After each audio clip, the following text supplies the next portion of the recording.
Saudara-saudariku yang terkasih, kita bertemu lagi. Kembali Anda berjumpa dengan saya, Pastor Igo Walerubun MEC, dalam kisah para orang kudus setiap hari. Hari ini tanggal 4 November kita memperingati dua orang kudus di dalam gereja kita, yakni Santo Carolus Borromeus, uskup dan pengaku iman, dan Santo Emeric, pengaku iman. Yang pertama, Santo Carolus Borromeus, uskup dan pengaku iman.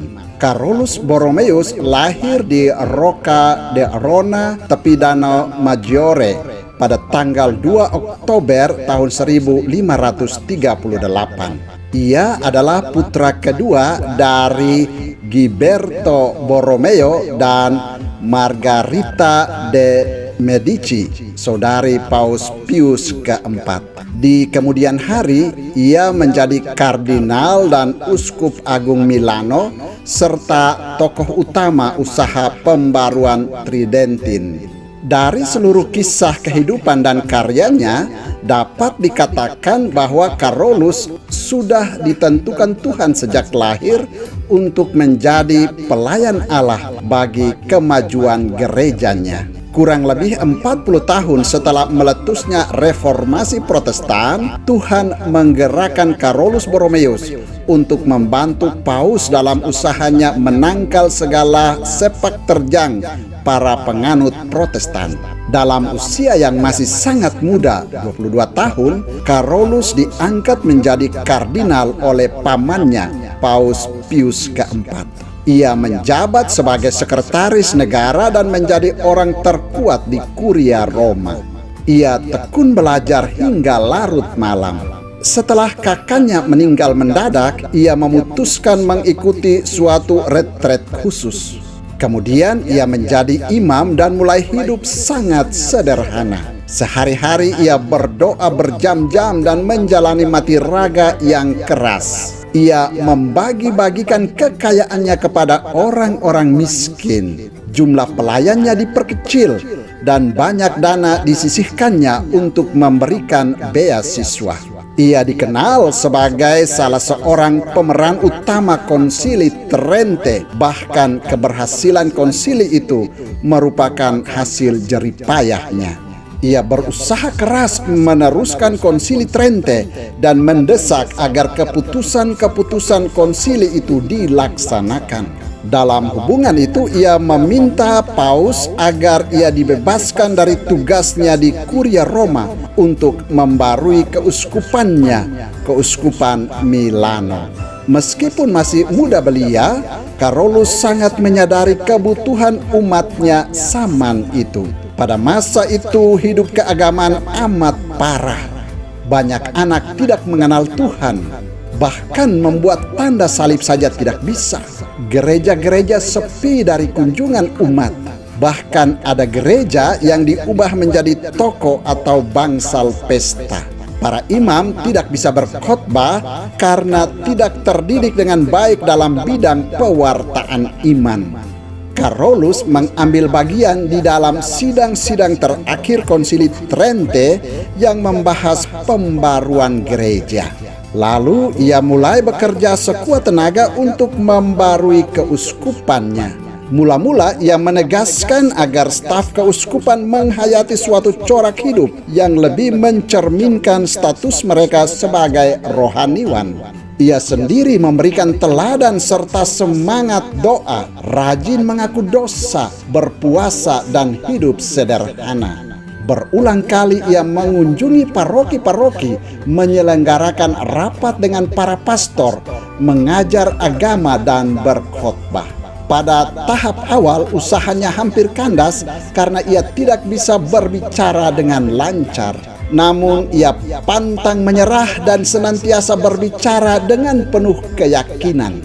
Untuk memberantas kebutaan anak-anak dalam hal keagamaan, ia mendirikan sekolah-sekolah minggu. Ia membuka seminari-seminari keuskupan untuk menggembleng para calon imam yang tangguh. Itulah seminari model pertama. Dengan usaha-usahanya itu, ia berhasil menyalakan api semangat Kristiani dalam hati umatnya dan membuat Kristus dicintai lagi. Pengaruhnya tidak terbatas di dalam wilayahnya sendiri. Terbukti pada tahun 1576 ketika Milano terserang wabah sampar yang ganas, tempat tinggalnya dijadikan sebagai rumah sakit. Ia sendiri melayani sebagai perawat dan pembimbing rohani para pasien. Selain itu, ia masih juga menangani tugas-tugas berat lainnya. Ia banyak mengadakan kunjungan-kunjungan ke wilayah-wilayah lain seperti Italia, Switzerland, dan lain-lain dalam usaha mengatasi kerisauan di dalam tubuh gereja akibat reformasi Protestan dan timbulnya bid'ah-bid'ah. Ia berusaha memekarkan kembali kehidupan menggereja di daerah-daerah yang semangat imannya telah lemah. Namun ada saja orang yang menentang kebijaksanaannya. Beberapa biarawan yang tidak mau ditertibkan berusaha melawan melalui pembunuh bayaran. Untunglah ia selamat. Ia disukai umat dan dianggap sebagai penyelamat kota Milano.